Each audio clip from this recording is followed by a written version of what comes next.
Since 2019, I have been creating bite-sized, architecturally inspired gingerbread houses. Welcome to my studio. I'm Casey. Today's gingerbread house is inspired by a magnificent French chateau restoration video that I saw on YouTube.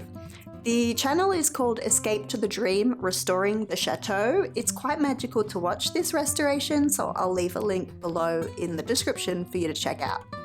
My life is pretty much me looking at a building and wondering what it would look like as a cookie. So this chateau was the perfect mixture of simple shapes but so much grandeur, so I gave it a go. I started by sketching the front of the building to get an idea of the general structure and proportions. This was my third sketch before I was happy that I really understood the structure.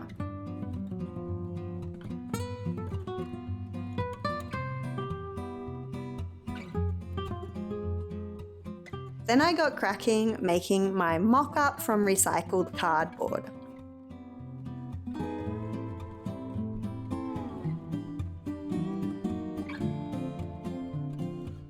I started constructing the main rectangular building, sized perfectly to fit on a 30cm cake board.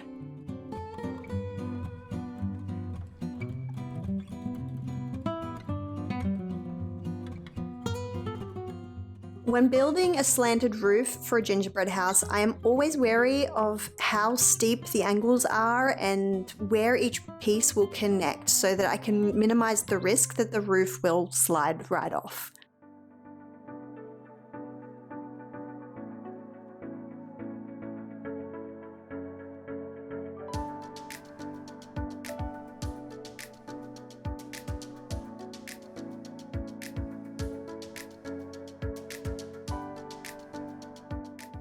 The most striking feature of this building is undoubtedly the central tower.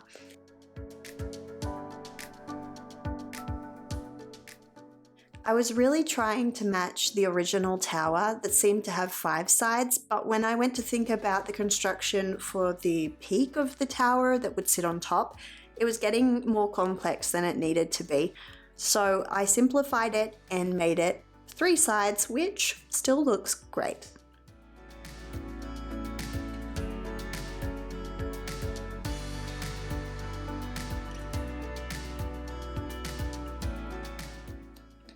The peak of the tower is now easily formed into a pentagonal pyramid, which is so satisfying to create from gingerbread, as you'll see soon.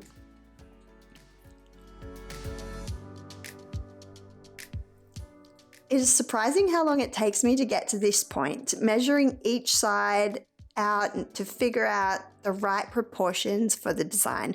But now it really comes together so quickly just by adding the finer details to give it character. I added the stairs leading up and around the tower. This is such a fun and easy feature. Using stacks of flat cookies to make the stairs, I just think it's so cute. Of course, depending on how thick the gingerbread rises in the oven, I might end up using a few more steps or a few less, but the look is more or less the same. I have followed the same process for the staircase leading up to the back door.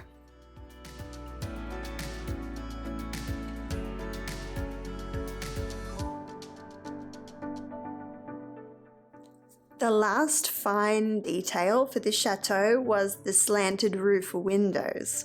When I was making these windows, I was being very conscious of the fact that proportionately, they are teeny tiny and there are 5 of them. My goal was to make them as simple as possible. I landed on this design with each window being made up of 4 parts.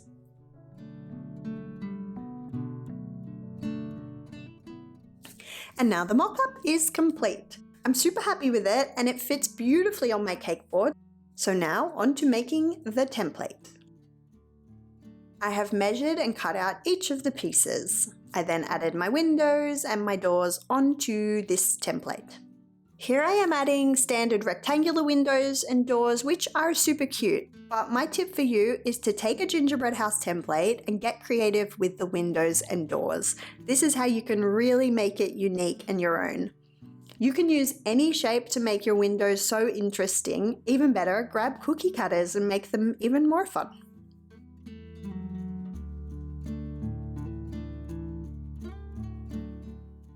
I'm taking out my baking mat, and this black sheet that you see here is a reusable baking sheet. I really love these to bits. I have a few of them and I just keep reusing them and cleaning them each time I make a gingerbread house. I also cut the baking sheet to size to fit my baking tray so that each time I bake it sits perfectly flat on the tray. This is totally optional, of course. You can also definitely use baking paper.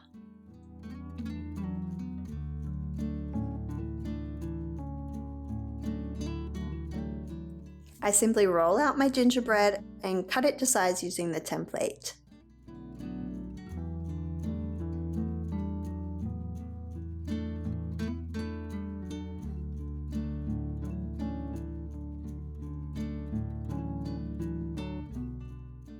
Pop it in the oven for about 10 minutes. Rinse and repeat for each piece of the template, and voila!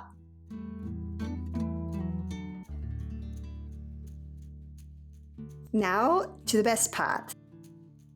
This time I made a very wise decision and started by constructing all of the small details like the windows first. That way the royal icing glue had time to harden for when it came time to add them to the body of the house. It was much easier that way. And here is the pentagonal pyramid. Slotting each of these pieces together was so satisfying, as I told you before. I could have just made this exact shape over and over and over again.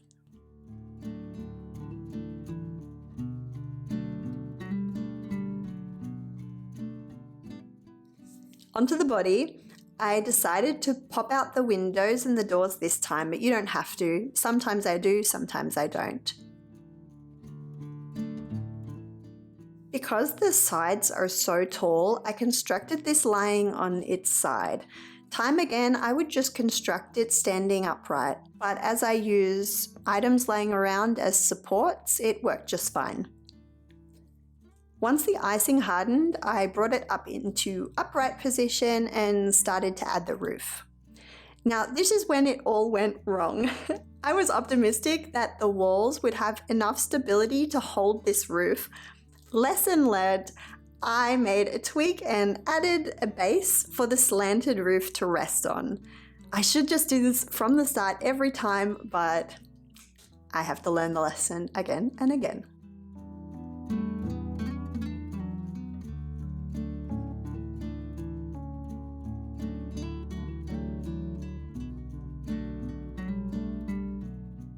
I then glued the back steps into place. Layering cookies is my new favorite thing. It's so cute. I'm now attaching the 3-sided tower. Starting with the 2 walls that attach to the body of the house, I just eyeballed the placement in the center and then popped the front face on.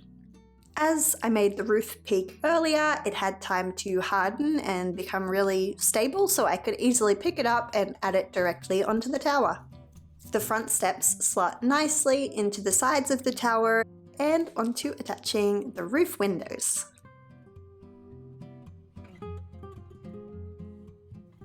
Guys, we are almost there.